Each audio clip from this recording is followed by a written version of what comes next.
men. Parade! Parade! Chant!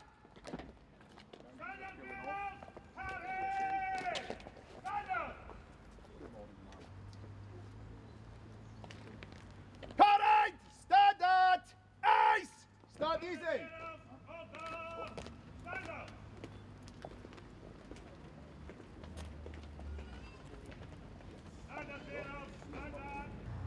Good morning and welcome to our act of commemoration.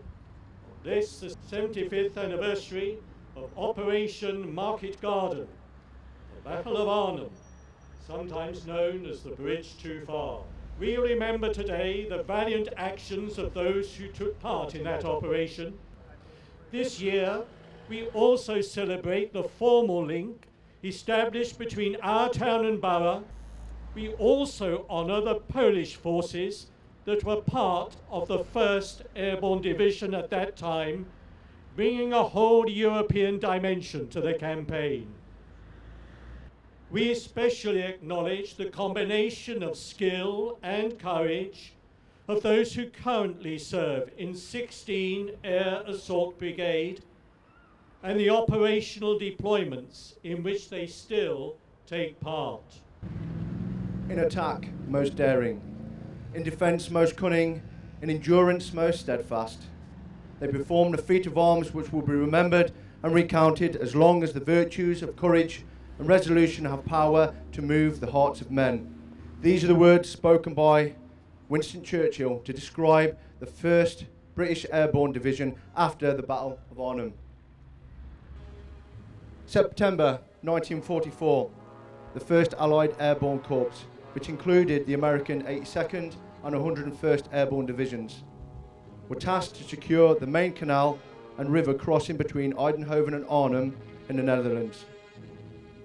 The aim was to provide an airborne carpet for the tanks of the British 30 Corps to advance along, over the River Rhine and into Germany. The airborne operation was called Market and the ground operation was called Garden. The British Airborne Division, under the command of Major General Roy Urquhart, parachuted and landed by gliders on September the 17th. At drop zones 8 miles west of Arnhem, their mission was to seize the road bridge into the town. Despite the initial surprise, the lightly equipped parachutist and glider troops were soon encountering unexpectedly heavy German resistance. Only the 2nd Parachute Battalion, commanded by Lieutenant Colonel John Frost, and elements of the Royal Engineers and Recce Company reached the bridge to secure the northern end. They were soon cut off. Though under constant attack by armour and infantry, the Arnhem Bridge was held for 3 days and 4 nights. The division's original task had been to hold it for 4 hours until relieved by ground forces. Meanwhile, the rest of the division, depleted by attempts to fight through and reinforce the bridge, were compressed into small perimeters around the Oosterbeek. General Urquhart used the commandeered Hartenstein Hotel as his headquarters. Division's position became increasingly difficult and ammunition, food, water and basic medical supplies ran very low. Many of the airborne soldiers who were wounded and died there were given field burials in the hotel grounds. In many cases, it was only after the war that their remains could be reburied in the nearby Oosterbeek War Cemetery. The beleaguered British Airborne Forces, reinforced by elements of the 1st Polish Independent Parachute Brigade, held on against overwhelming odds for 9 days until ordered to withdraw across the river during the nights of the 25th and the 26th of September. Of the 10,095 all ranks that landed, fewer than 3,000 got out across the river. 5 Victoria Crosses were won during the battle, 4 posthumously. The ground forces failed to link up in their bid to end the war in 1944 failed. For the Dutch civilians who had been under occupation for 4 years, the Nazis extracted severe reprisals over the harsh winter, blocking food shipments. It is estimated that 22,000 men, women, children died of starvation and malnutrition before the liberation in 1945. Colchester, the home of 16 Air Assault Brigade, and Renkum, the Dutch municipality, including Oosterbeek, this year signed a bond of friendship to recognise the common relationship that they have with the airborne forces past and present. In the inaugural year of this Colchester service, both boroughs remember the bravery and sacrifice of all those that took part in the Operation Market Garden and the Battle of Arnhem and the liberation of Europe. Standard bearers, shun! Parade! Parade! Shun! Standard.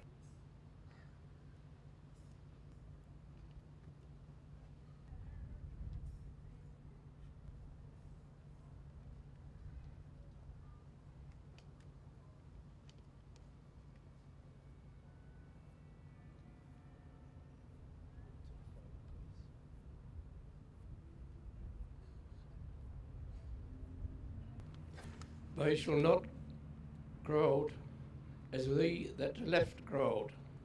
Age shall not weary them, nor the years condemn. At the going down of the sun, and in the morning, we will remember them. Since 1945 and the end of the Second World War, a service of commemoration has been held in the area established as the Oosterbeek War Grave Cemetery in the district of Arnhem, and where the final stand by the airborne soldiers took place. At this first service of veterans of the battle joined with the local Dutch residents, over 1,000 children from the community attended and laid flowers on the graves of the dead. The service has continued every year since, with the children who tend the graves becoming affectionately known as the Flower Children.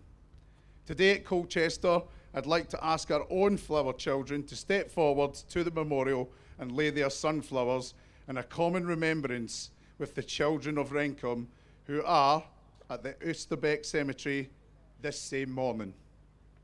Please come forward.